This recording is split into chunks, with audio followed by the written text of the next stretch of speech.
Okay, so we are back to, I didn't give you a Mishlei. We are back to 22:14. And let us look at our note.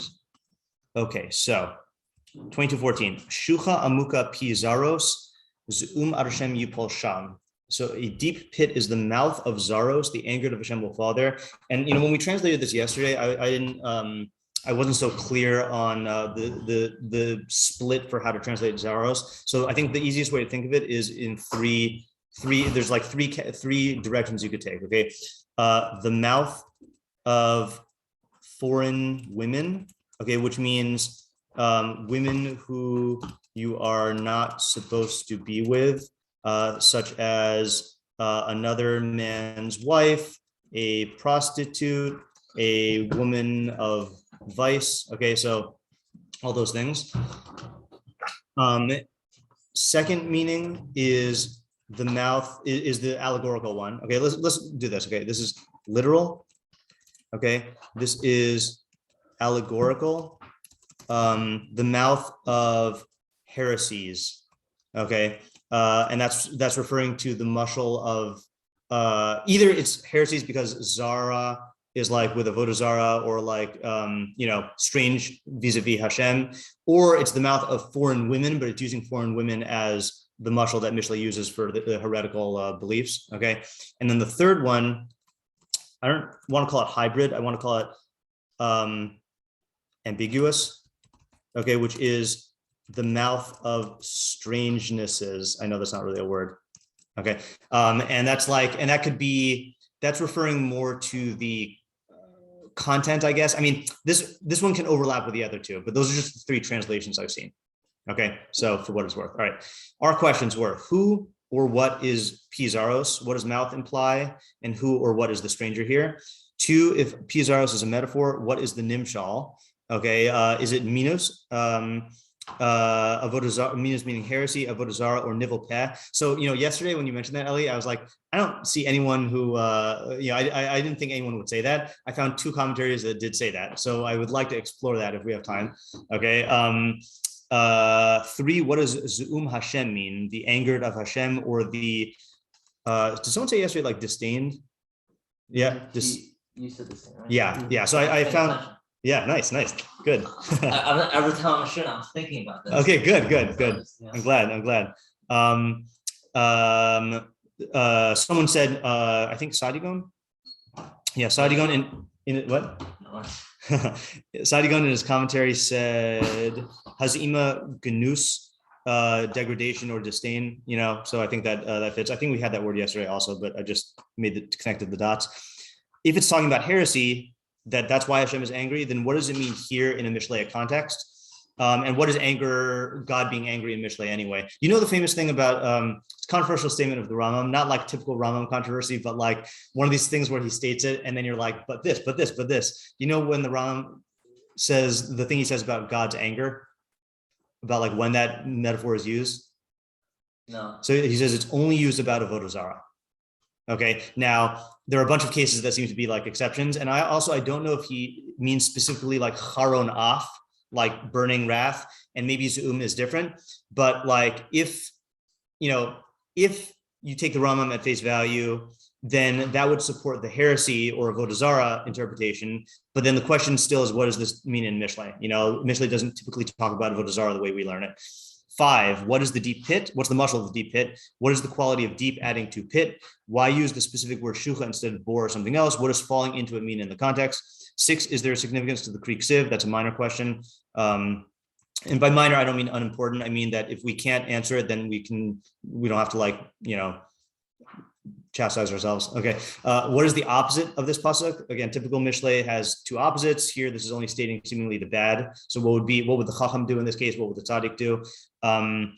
8, who is the audience? And is the audience aware of any level of danger here? And we mentioned 2 possibilities, right? Either you don't see the pit and that's why you fall into it, or you see the pit thinking that it somehow isn't as bad as it is. Like I could get out, or I won't really it's not deep. What is the practical application? Okay. So yeah. Okay, sure. So if there unless there are any questions on the questions, we said we'd start off with complete approaches before we go to the Mefarshim. And I have at least 3 Mefarshim that I'd like to explore. Yeah. I want to actually ask something from Sukkim and Veschanan. Okay. I'll bring it up. Okay, so it's and this might go with the literal translation of Yeah. like talking about foreign women. Yeah. So in the Psukim, Perek Zion, pasuk Gimel, Yep. right? It says the right. Yeah. Ki yaser et bincha me'achara ve'avdi Elokim acherim v'chara af Hashem b'cham v'shmid maher. Yeah, so I'll translate this. So lo sischatin bam, do not marry them. So this is talking about the Obdi Avodah Zarah. The context is going into the land of Canaan and having the 7 nations there. Don't marry them. Bitcha lo sitin livno, do not give your daughter to his son. Uvito lo sikach livnecha, and do not take his daughter for your son.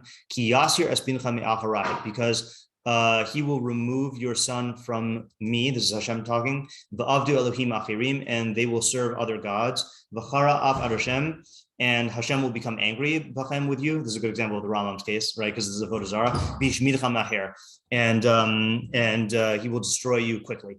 Yeah. Yeah, I think I don't know exactly fully how, but I think this could be good. Okay, yeah, I think that is relevant. Yeah, especially if you're connecting it back to the Torah context. Yeah. Okay, let's do this just procedurally.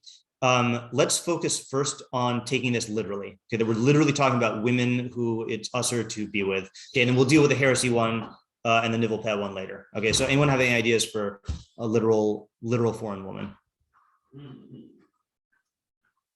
Yeah, Ali? Isn't it like common in Mishlei for their like we talked about the different like female tropes? Yeah. In Mishlei, one of them being like this like adulterous. Yeah. Woman. So would that make sense? Would that fit into this topic? Yes. That seems to be what we're implying. Yeah, definitely. So in that Mishlei trope, then that's subject to the same 2 levels. That either it's on the Nigla level, it is talking about a actual woman who you're not supposed to be with, who's a seductress in some way, and getting you to be involved in like physical averos, and then allegorically, it's talking about the allure of heresy or avodah zarah. So yeah, it's all connected. And like I mentioned yesterday, Shlomo is assuming that you've read that long chapter 7 that I read the long excerpt from yesterday when you see this. So like you're supposed to associate to that, as you just did.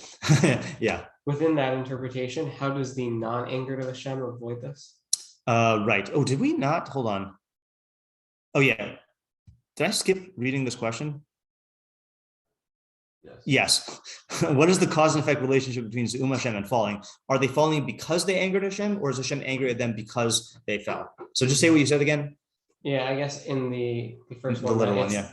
These types of people who are falling into this thing, which means that there's another group of people which are not, right? Right. How are the people falling and how are they not falling? Okay, that's a good question. Yeah. And it's a question also in terms of the opposites, right? So I said when I was listing the question, this is the bad decision, and then the good decision is like the Chacham or the Tzaddik. Maybe it's the opposites are narrower, meaning maybe both of these people are kind of like around these these foreign women, but then one of them falls and God is angry at them, and the other one does not fall. So it's like a more proximate connection. How? Ooh, can you explain that? Yeah, in other words, I was assuming that again, I'll just say good decision, bad decision for the 2 opposites. I was assuming that the bad decision is falling into the pit and God being angry, whatever the cause and effect is there. And then the good decision is not falling into the pit and God not being angry.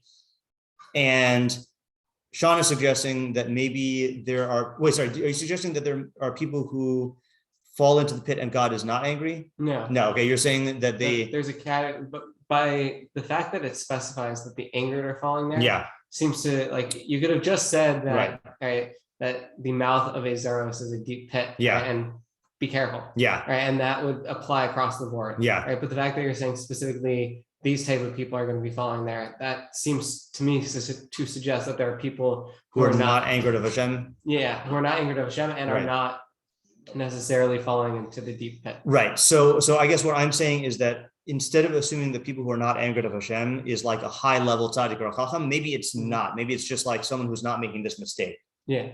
And Yeah. what's the mistake? The mistake is where We don't know what the it- mistake is yet. Yeah. So whatever it is that causes Hashem to be angry at you. Yeah. Because this is definitely not what I was saying. Right, In line with what correct. I was saying, 'cause I was saying that the mistake is interacting with them regardless if they're in the pit or not. Correct. Yeah. Ellie? So like looking over the pasuk, it's not the Zaros per se who are falling into the pit. It's the ones who Hashem are angry at, who are falling into the pit of Zaros. Right. Correct. Yeah.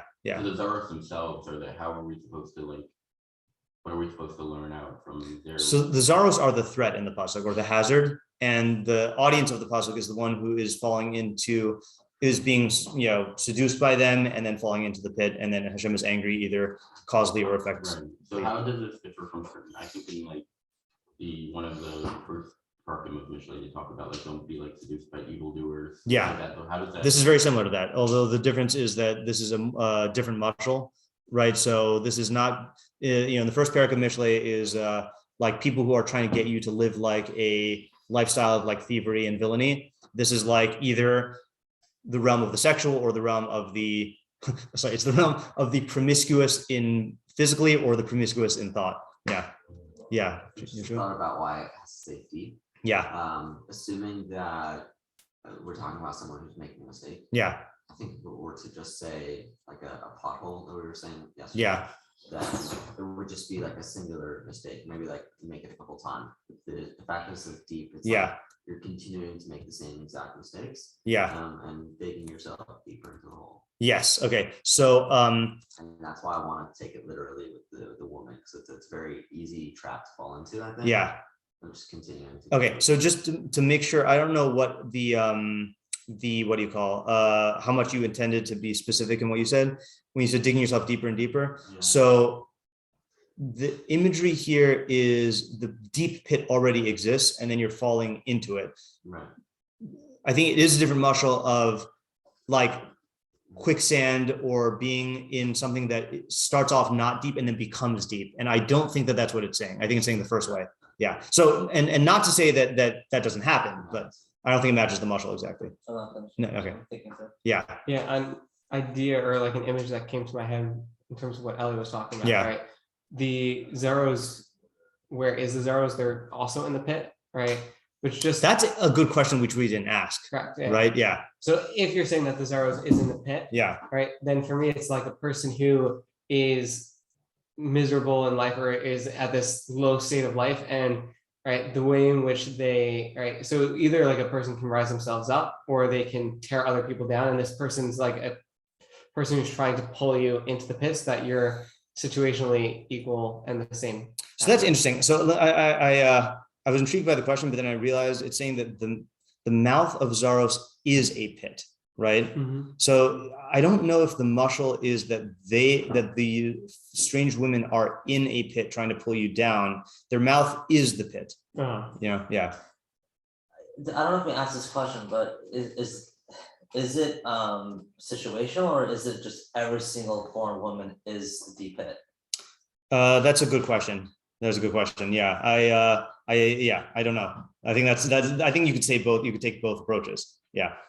Okay. Let's do one of the mafarshim and then develop an idea based on that. Okay. So Rabbeinu Yonah, which is going to be on the left column on the last line on there. Yud Daled Shucha Amuka Pizaros. Slow computer.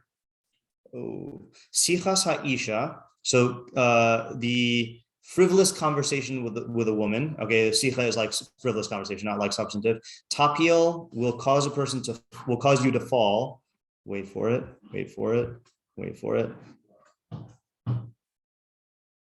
Ha'adam will cause a person to fall, v'tachshilehu b'chet, and stumble in sin. Ka'asher shucha amuka sibas hanafila la'asher lo yishamer mimena.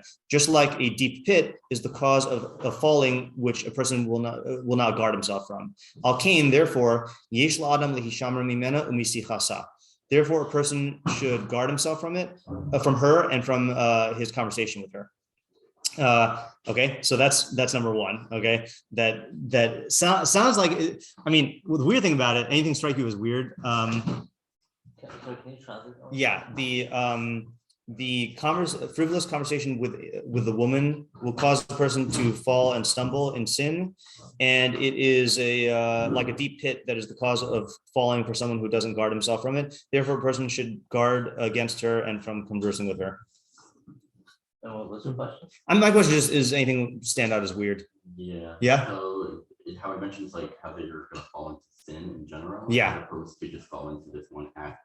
Okay, that's a good point. Yeah. Now it could be though the sin with her, but yeah, it is ambiguous. I was like looking at it from like, I guess, sin. Like that's totally a possibility also. Yeah, fine. Also, he's saying that like frivolous conversations is what's going to cause you to be in this deep pit. Yeah. So just stay away from frivolous conversation if they're not necessarily her. Okay, good. So that's he is answering one of our questions, which is what is the P Zaros? Okay. Oh no, this punctures my interpretation. All right, whatever. No. So we can understand the Rabbeinu Yonah also. I guess I have a different interpretation now. I didn't catch that. I didn't catch that. Okay. Hashem yipol sham, the anger of Hashem will fall there. Yoser ra umar pi zaros mishuch amuka. So the mouth of the strange woman is worse and more bitter than the deep pit. Ki anofel b'shucha amuka inenu ze'um Hashem. Someone who falls into a deep pit is not one who Hashem is angry at. Right, you can fall into a deep pit and be a totally normal guy. But someone who falls on account of the mouth of foreign women, who's Hashem acharei naflo. He is the anger of Hashem after he falls. So here he's taking a clear stance on where the anger comes in. It's not like only people. He's not saying people who Hashem is angry at will fall into the pit. He's saying that if you fall into the pit of frivolous conversation with a woman, then Hashem will be angry at you. Okay. So the question is, what is the idea? How is this greater than a standard falling? Because a standard falling, you might get hurt, but Hashem's not going to be angry at you. Here, I'm just talking about a literal falling. A literal falling, yeah. Wait, what do you mean literally falling? Like falling into a pit. Like literally? Like Literally. I walk in. What does that have to do with? You walk and whoop, like on Looney Tunes. Yeah. So how is that? Because it's bad to fall into a pit. It's bad to fall into a pit, right? But it's only bad because like you get hurt or you can't get out. But it's not bad in the sense that God will be angry at you. But with this pit, this is a pit where you get hurt and you can't get out, and God is angry at you. And what is the anger of God then? He doesn't say. No, we have to figure it out. Yeah, David. Okay, I'll answer at least my thought on what is the idea here. And through saying, I think what is happening here is the way this person or who this woman is to this person, she's stranger. And so all that they have in common is whatever, say if she's like a harlot, that's like all they have to do with each other. So just about every single thing as far as it being like a deep pit, that's all that's happening here. There's nothing else. So you're just falling completely into that. Yeah. And then also alongside that, well then all their talk is just going to be this same thing too. So if there's nothing else going on here, then I think that there is like, that would be then someone who, as they go down this road, maybe like at the beginning, at the onset, like they've had other relationships with like other things that are not all bad. Yeah. But if someone goes down this road, then they will wind up with having a relationship and possibly even more relationships that are completely like no good for them. And then that would lead to them being his own machine. Okay, so I understand what you're saying, but can you be clear by answering the question of which questions are you addressing? Okay. Yeah. Well, first off, the first thing I was addressing was definitely why pit here, and why deep pit here. Yeah. I think that that's because this is all that there is. Right? Okay, so meaning that this is the entire scope of their interaction and their relationship. Yes. Okay. Then why he's bringing in then the whole talking, or like why P's are. Yeah. Well, then I think it goes hand in hand with that is all their talk that is happening. Then. So actually, maybe a different way to get this. So according to the approach you're taking, and you might not be able to answer this question quite yet. Yeah. So what's the main idea, or what's the chiddush of the pasuk? Okay. Or what's the subject of the pasuk? Maybe we can hone in on it. Oh yeah, sure. I think this is what you're saying. If I'm understanding what you're saying properly, are you just saying that like the initial issue is engaging in that specific conversation with that woman? Saying you're starting off in the first place? Yeah, just starting it. I think that'll be an issue, yeah. I mean, so I think that's the chiddush. The chiddush is even engaging in an innocent conversation with the individual will lead to you being stuck in a very deep pit. Because she is by nature the deep pit, right? But it seems that she's not. It's not really that dangerous, or it's like, that's the chiddush. But you'll fall into it very quickly without even realizing that's okay. I think that dovetails with what we said yesterday about the thinking that it is not. If you knew that this was a deep pit, you would not step into it, right? But if you think, the imagery that comes to my mind, I don't know if you've ever seen I don't know where I see this, like videos of people like walking through the wilderness or whatever, and like they think that it's like a very shallow stream that they're stepping into, but it's really like they just go whoop, and then they just fall into the water, and it's like a deep thing. I don't know. That's the type of mistake that you're making here. Is like oh, I'm just talking with her, and then before you know it, then boom, I think there also is a possibility that the person even would be knowledgeable, insofar as I think there is an allure of having like someone like this is your relationship with. It's probably like an allure of like a very like fun, appealing, whatever that type of relationship. It's just banter. It might just be like fun, like oh, like, this is like a person I relate to, like this is our relationship. It might be like a fun thing. In which case, someone might even have some knowledge of what they're stepping into. They might not see it all together. You saved my idea. Okay. Okay. Yeah. Correct. Okay. I'm gonna elaborate on that one. Idea. Great. Yeah. Ali? Or sorry. Chaim. That's something that I reread with Yona. Okay. Fine. Yeah. Ali? Oh yeah. So maybe he'll save it too. Yeah. It seems to be suggesting that like even like just like talking like this inappropriate talking with this woman is enough to like kind of like strip you away of all free will to the point where you're gonna you can't get out. Once you do that, you're stuck in it. So like almost like drawing a parallel back to like Torah, like Yosef, having to like exit from Potiphar's wife's like presence. Like, couldn't be even like pursuing it remotely. Like So that's the practical outcome, right? I think that's a good way to say the practical outcome is that the only way out to not fall into a pit is don't step into the pit, right? Like, and it isn't all or nothing thing. I mean, I think this is deliberately setting up like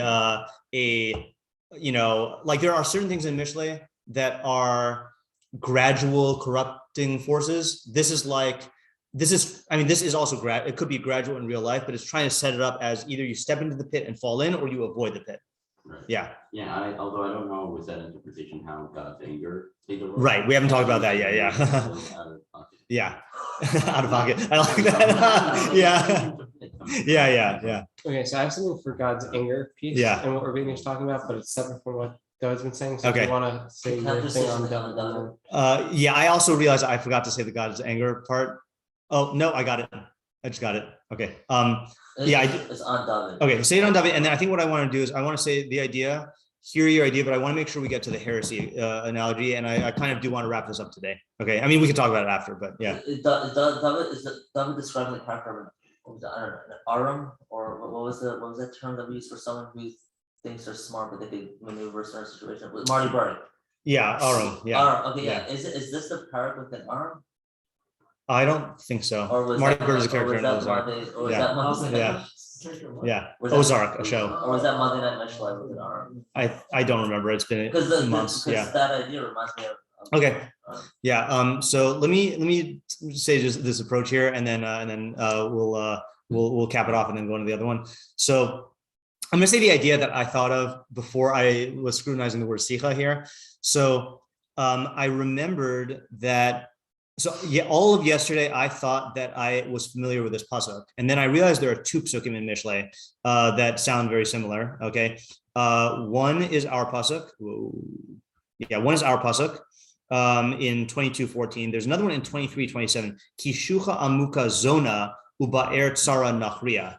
That the zona is zona being a harlot is a deep pit, and a narrow well is a strange woman. Okay, so this is the pasuk I thought we were talking about, right? And what is the main difference between the two? Sukim? There's two women we're talking about. Okay, fine. Wider. Those are small differences, but there's like two elements that are entirely lacking in God's anger. And then the yipol. Yeah, but it's implied though that you're going to fall into this pit here, right? Mouth. Right. So our pasuk focuses on speech and God's anger. This pasuk in 23 focuses on just the person of the Isha, Zara, or Nafriya. Okay. So what I want to say is like this: is that there are two. I don't want to say two ways you can get seduced by an Isha Zona, but I'd say two like levels of two pitfalls. Pitfalls. Okay. Right. Yeah. One is the physical attraction. Okay. And that's what I think. And the engaging physically, whatever, that's 23 to 27. And just to give you an example of like what the meaning is like with the zona, I don't know about the Isha Nafriya, this works with Isha Nafriya also, with a zona or with like an adulteress, you think that you're only going to do it once, but then you end up like, it becomes like a routine, and then you end up like doing it. And then before you know it, like you can't get out, right? Like you're dependent on it, or like, or like you owe a bunch of money to her pimp or whatever, like whatever it is. But our pasuk is not talking about the trap of the physically giving into the taiva. Okay, what is it talking about? This is kind of building off what you were saying yesterday. It's talking about the rhetoric. Okay, it's talking about the speech. Okay, and I think the chiddush of the pasuk is that the thing that gets you and the thing that's the pit is the narrative. Okay, that you weave around this interaction. Okay, and you could say it like what David was saying, which is what this really is this is a dangerous thing. I'm okay. When I was on the plane on the way here, I was watching an episode of Modern Family, which I haven't watched in a very long time. There's a good scene. Someone remind me to find it and send it. Where he he thinks that this is just friendly banter, and like his wife like knows. In the hospital? No, whatever. Yeah. So like in other words, you misclassify the narrative, right? That this is not. Or the analogy is like like there are all these like videos of like people interacting with very dangerous wild animals and just like playing with them and stuff, like, and they think like this is no different than like playing with a puppy, but in reality, like this is like a bear, or like this is like a lion, and like it's the nature of what you're doing is really different. And the mistake is to classify the narrative as I'm only talking, like you're creating this narrative about the interaction. That was like based on what David is saying. But then what I was thinking, which I don't know if this is what Rabbeinu Yonah is saying, because I think this is a little bit more sinister, is in the pasuk I read yesterday in chapter 7. Then note, so it talks about her speech, okay, but it gives examples of the types of things that she says, okay, and I don't understand all of them, okay, but she says, so I had vowed, so she seized him and kissed him, she thrust forth her face and said to him, I had vowed to bring peace offerings today, and today I fulfilled my vow. To me, that's not the most seductive opener. Okay, I don't really know what that means exactly. But then she says, that is why I went out towards you to seek your countenance, and I have found you. So that's like a type of thing like, oh, I was looking for you. Like that's like appealing to a certain ego, like, oh, I'm the one who she's attracted to, or I have decked my bed with spreads, carved bedpoles are hung with Egyptian linen. I don't know what those things are, but that's like painting the scene of like it's stoking the fires of the fantasy. I perfumed my bed with myrrh, aloes, and cinnamon. Okay, come, let us sate ourselves with love until the morning. Let us rejoice with acts of love. For my husband is not at home; he has gone on a distant journey. Right. It also says until the morning. Until the morning, yeah, right. And in the morning, it's done. So yeah, exactly, right. So these are all examples of like it's the rhetoric that gets you, and I think that the chiddush of the pasuk, and it's really, I'm getting the chiddush from both pasukim. I think that, and I'm going to extend this not just to the sexual, but to all taivas, okay, is that I think that we often think that the thing that traps you in the taiva is the physical indulgence, and that's true, but the other deep pit is the narrative that you allow yourself to get ensnared by. And because it is layered on top of the physical, you don't even notice that you're like looking at the scenario through a narrative. And I think guarding yourself, like questioning the narratives that you weave around your interactions with taiva hazards is like a key step in avoiding the pit. Giving into the narrative is taking that step into the pit and then falling in, and then you can't get out, And there's a separate thing where you become physically addicted to the indulgence. That's another pasuk. Yeah. Okay, so I want to take what you're saying and then bring in what Rabbeinu Yonah is saying. Okay, about. sorry. Before you do that, I just forgot about the anger of Hashem, and I think that's what the anger of Hashem is. Okay, which is that I don't think anger of Hashem is used if you just get caught up in a taiva, but when you corrupt your tzelem Elokim, like when you are warping the reality in order to rationalize your taiva, that's like something that Hashem is angry at, because that's a rejection of your tzelem Elokim. Like that's a fundamental corruption of who you are. Getting lured by a taiva is a danger, and that could lead you to a road where you're going to corrupt who you are. But that itself is not the tzelem Elokim corruption. Yeah. Rhetoric. Can you explain what do you mean by rhetoric? The art of persuasion. That's what the definition of rhetoric is, but it means how you are convinced to act. Meaning like what she says that convinces you to act. Meaning is her distorting your philosophical views on certain activities? I wouldn't even go that far. I mean, it could be that, it could be that like what's the harm in this or whatever, or it could just be like we're not actually going to engage in anything. Like we're just talking, like there's no harm in flirting, and you got to remember, by the way, this is why it pays to study the halachos, but like, people, have this made up category of shomer negia, but the isser is lo sikruvu legalos erva. And in lo sikruvu legalos erva is other actions like flirting or like winking or like signaling. Yeah, right. So like there are other ways that that she'll tell you like, oh, we're just flirting, or just like it doesn't hurt to look, but like that's actually like so giving into this. Yeah. I have a different route stemming from your idea though. Okay. Well, yeah, sure. We'll see. I do want to get to the meanest thing, but yeah, go ahead, Sean. All right. So I guess perhaps taking the last part of the anger of Hashem part a little differently. The whole statement of that regular pits you fall into and you're just hurt. Yeah. For me, seems to say that the rhetoric is not what it's doing is it's blinding you to the pit while you're in the pit. Right? Okay. That when if you fall into a pit and you're hurt, so at least you have an appreciation of the hurt and like you understand that it was a bad thing to fall into the pit. Yeah. Right? And now you can get out of the pit because you realize that this is a bad place to be. Yeah. But a person who falls into the pit and they don't even realize that they're falling because they've been blinded by the rhetoric, right? So they're hurt and they're completely oblivious to that. And that's the person that God's going to be furious with because you don't even know that you're doing something wrong. Okay. Blinded yourself. That's a good explanation. Also, I guess. I want to say the opposite. Yeah. Okay. Go ahead. I feel like the opposite of God would be angry at that if you do know you're in the pit and you're still in the pit. The guy doesn't know he's in the pit. Doesn't know he's in the pit. Like he's just right. Like, so you're saying though that he's angry because it's a worse corruption. Yeah. Right, and you're saying that it's less angry because it's excusable in a certain sense. It's like it's not it's just like he's right, he's an idiot. Right. I'm not saying being an idiot is like. Yeah, it would be interesting to define this locus, but I see both sides. Yeah, Ali? Yeah, so I mean, I do think that in terms of whether or not like knowing of the pit and being aware of the pit. Yeah. Like I'd imagine that most people who are sensible, like or knowledgeable in like Jewish values, know after like. A night after doing an appropriate thing for the woman would know, okay, I kind of was messed up. Like, right. I fell into this pit. Yeah. Or even like while pursuing certain things like in the back of their head. Right. So let me answer that. That's a good question.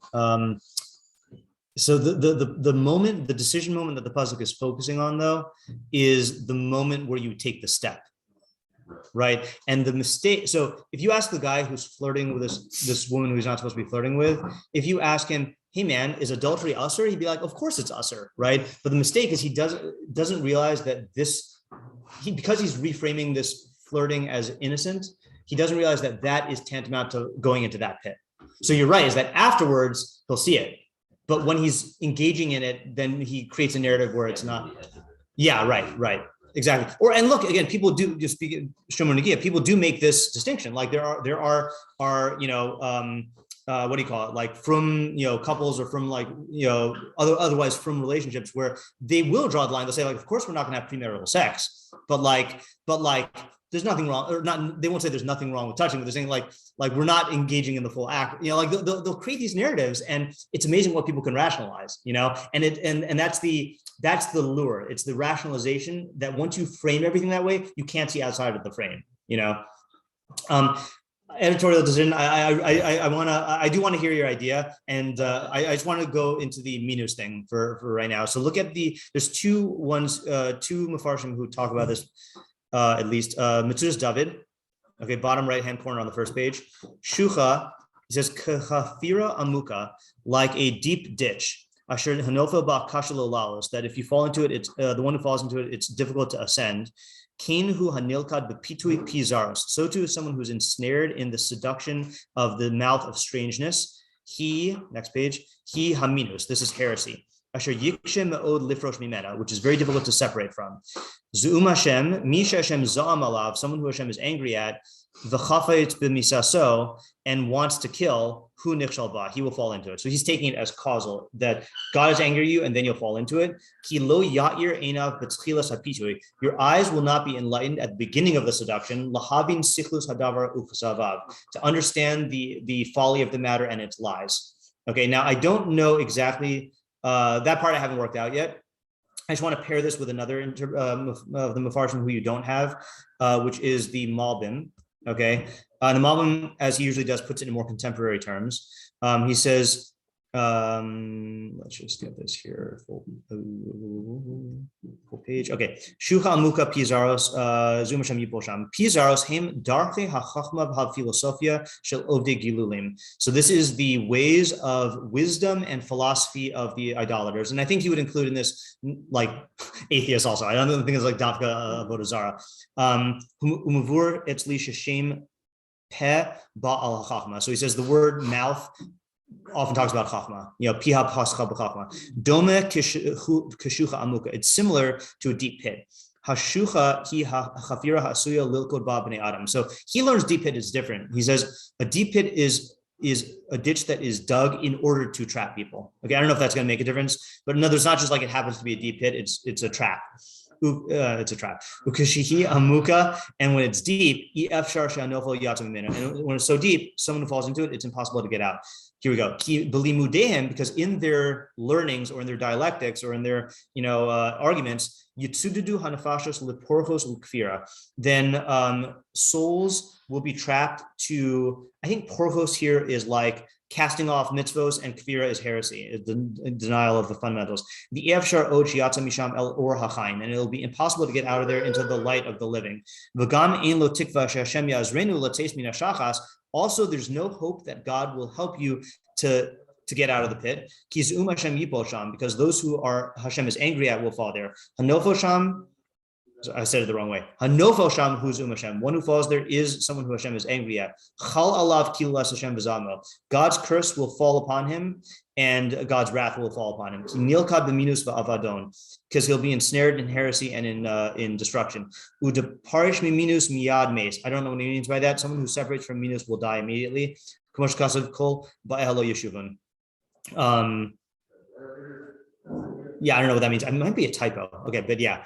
Okay, so both of these are not, I'm not saying they're exactly the same, but they are talking about like this trap of being ensnared in the arguments of heretics or of the avodah zarah, and the question is, what does it mean? Yeah.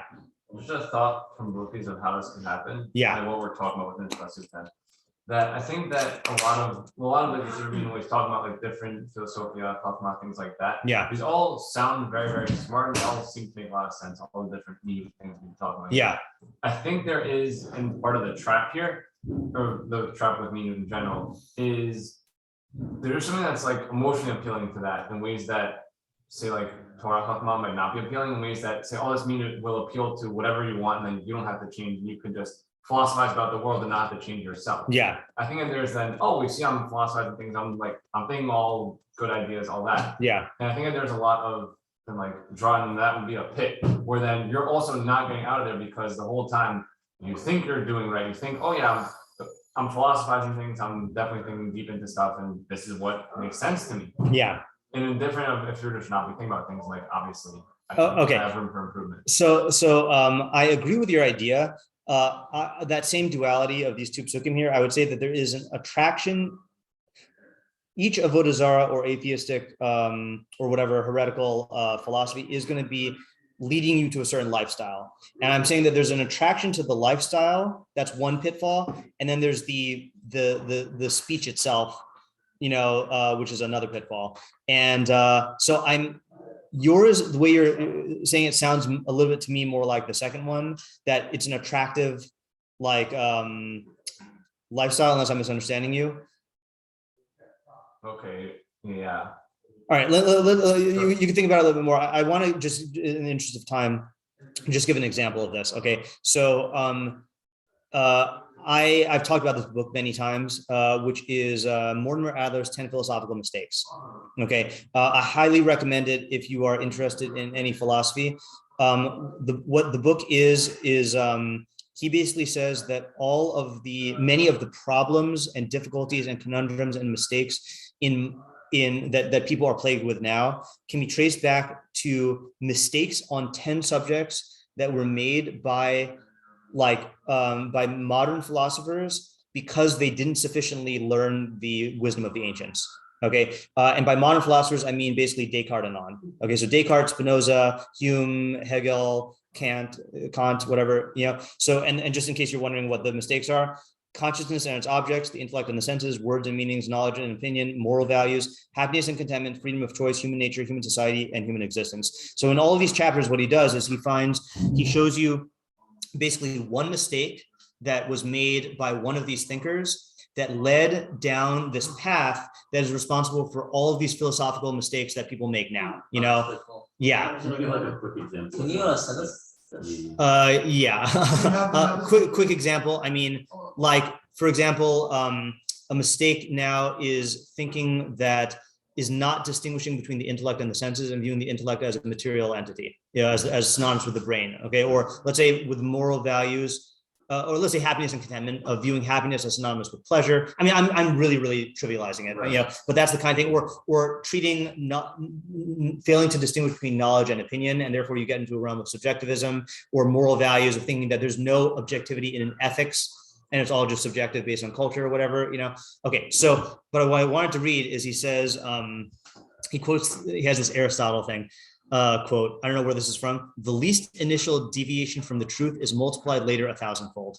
Okay, and the analogy here is, when you have a laser pointer, right, and you move it a little bit here, it moves a lot on where it's hitting, right? So he says that. Okay. Okay, at the very beginning, before the consequences of these views are discerned, the mistake appears innocent and goes unnoticed. Only when we are confronted with the repugnant conclusions to which cogent reasoning carries us are we impelled to retrace our steps to find out where we went wrong. Only then is the erroneous premise that at first appeared innocent revealed as the culprit, a wolf in sheep's clothing. Unfortunately, much of modern thought has not sought in this way to avoid conclusions that have been regarded as unacceptable for one reason or another. Instead of retracing the steps that lead back to their sources and little errors at the beginning, modern thinkers have tried in other ways to circumvent the results of the initial errors, often compounding the difficulties instead of overcoming them. So what that means practically is, a modern philosopher, let's say Hume will see a mistake, will look at Descartes and be like, Descartes making a big mistake. And then Hume will come up with a counter philosophy that then creates other problems, and then it just magnifies. But if you look back and see, well, Descartes himself was making a mistake. Like maybe his experiment that he engaged in of what can I construct, out of self-evident axioms, maybe that itself is based on a mistake, and maybe the answers that could have avoided that mistake are present in the works of Plato and Aristotle, and that's the approach he's taking. So what I wanted to apply that to this pasuk, how I wanted to apply that to this pasuk is that I think that is another. So I think what David says is true. There are things that are alluring about heretical philosophies, okay, either in the philosophies themselves or in the lifestyles that they lead to, right? But I think this is talking about a certain type of mistake, which is where you don't realize that you've accepted a premise, and all of the philosophy. And once that premise gets into your mind, it will cause you to default to certain conclusions or to exclude certain ways of thinking that will lead you further and further down these roads and entrap you in them. And the only way out is to avoid those premises. And here's the scary thing: these are not just intellectual premises, that if you've ever, who's seen the movie Inception? Okay, good. All right, good. Yeah. So without spoiling the movie, I'll just say that there are certain things that once you get them in your mind, you can't think of reality in any other different way. And then you're kind of forced to operate in accordance with that. And that's what, like, I think when, you know, in this yeshiva, like, people do read secular subjects. And I think because we're an intellectual yeshiva, people fancy themselves philosophers, and they think, oh, I can take an idea and evaluate it and then decide whether or not it makes sense. But what you don't realize is sometimes even the step of like accepting the question is buying into a certain premise that you don't realize you've even accepted.